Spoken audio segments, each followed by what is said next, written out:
Alright guys, I've got a 2007 Ford Edge in here right now. Customer states I've had this vehicle to multiple shops. I've had all the plugs done, I've had the ignition coils done, I've had new gaskets put up top. See, new ignition coils all the way around.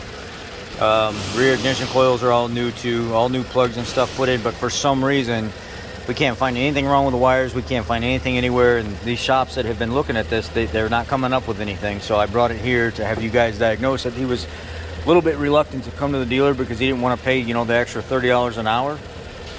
This is like child's play for me. You know how many of these I've been through already?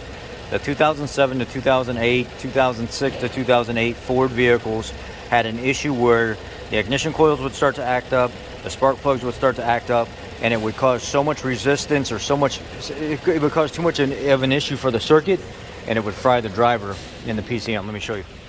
When you go into the computer of this vehicle, pull up your spark advance, pull up your spark duration for cylinder 1, 2, 3, 4, 5, 6, and your spark actual, and kind of look at everything, monitor what's going on. If you notice here, all of these are pretty close. They're functioning as designed. Guess which one's not? Spark 2. It's not doing anything. The driver's done in the computer for that ignition coil.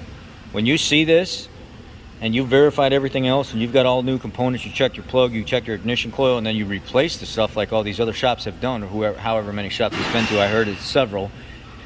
When you don't have the factory data to go in here and look at these things, or you don't have a good aftermarket bidirectional scan tool where you can look and kind of get an idea on what's going on, right there's your problem.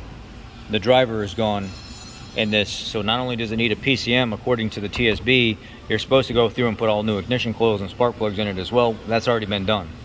The PCM's dead. We tried to order a PCM on a 2007, 2008, 2007 Fusion.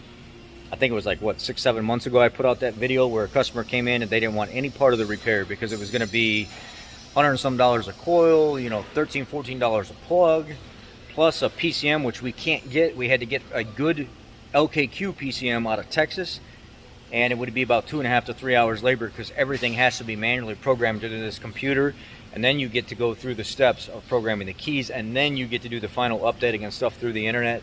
It took every bit of 2.5 to 3 hours for me to get everything done and get the vehicle back online, and then it drove beautiful after that.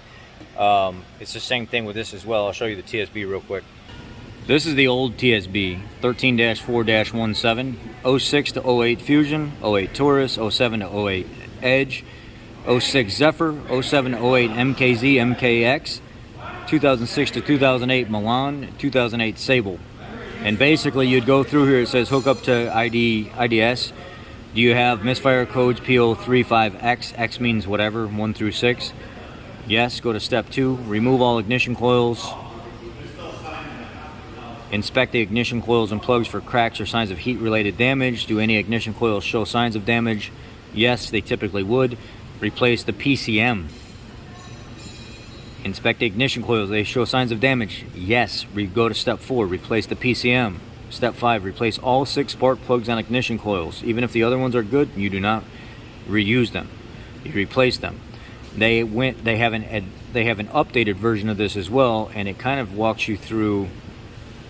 Let's look at this TSB March 20th, 2014. Same vehicles, same basic setup. Inspect the ignition coils, yes. Review the online OASIS report. Make sure that it hasn't been replaced already, and look at the serial number. If it has been replaced already, then you don't need to replace it again. They just want you to do plugs and coils.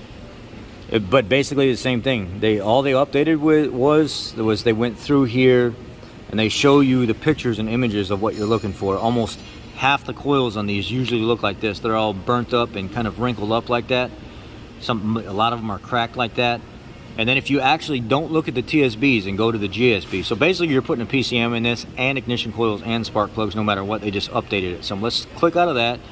Let's go to the TSB for this vehicle, and let's look up P0302, which is the cylinder misfire that we have right now, that we noticed the driver's down on. Look at the TSB here, TSB 06-18-15, and it will walk you through all of the vehicles that typically had this problem and what you got to do and what you got to monitor. Spark advance, actual PID, spark advance number, and then it'll say go down here and it'll actually show you spark advance, spark duration 1 through 8, spark actual. This is a 6-cylinder, so we're only doing, and then it will show you how to adjust your tables and stuff in IDS, and then it'll go down here and it'll tell you which each one of them means when you're looking at it. It'll say this one is an example of high resistance on a secondary ignition, primary shows up on primary, and it'll basically give you a breakdown of what each one of these readings and stuff mean. But when you see this here, that it's just plain dead, the PCM driver's done. So this needs a PCM ignition. Well, the ignition coils were just done and the spark plugs were just done, so this is just going to need a PCM. So unfortunately, this customer is now going to be down this vehicle while they wait on a PCM to show up, because this is just doing nothing at all, absolutely zero. And that's typically why you pay the extra money to go to the dealer, because a lot of the independent shops haven't seen stuff like this. They don't have access to the software and stuff that we do, and they haven't seen the volume of these that we do. Not a cut at the independent shops at all, but that's why you're paying a little bit more, is because we're going to find out what it is. Not always. We make mistakes too. I've never had a vehicle leave my stall where I could not figure out what the problem is, no matter how long it took. Let me leave it at that. I cannot speak for other technicians. But this is why you're coming to pay me an extra $30 an hour more than you would an independent shop, because I already know what the problem is typically. I'm already going to go right to the sources. I'm already going to have the literature, and I'm already going to be able to supply you with that information to prove what I'm saying. And I have the backup data here on the channel that is a reoccurring issue, which I can clearly show people this is why.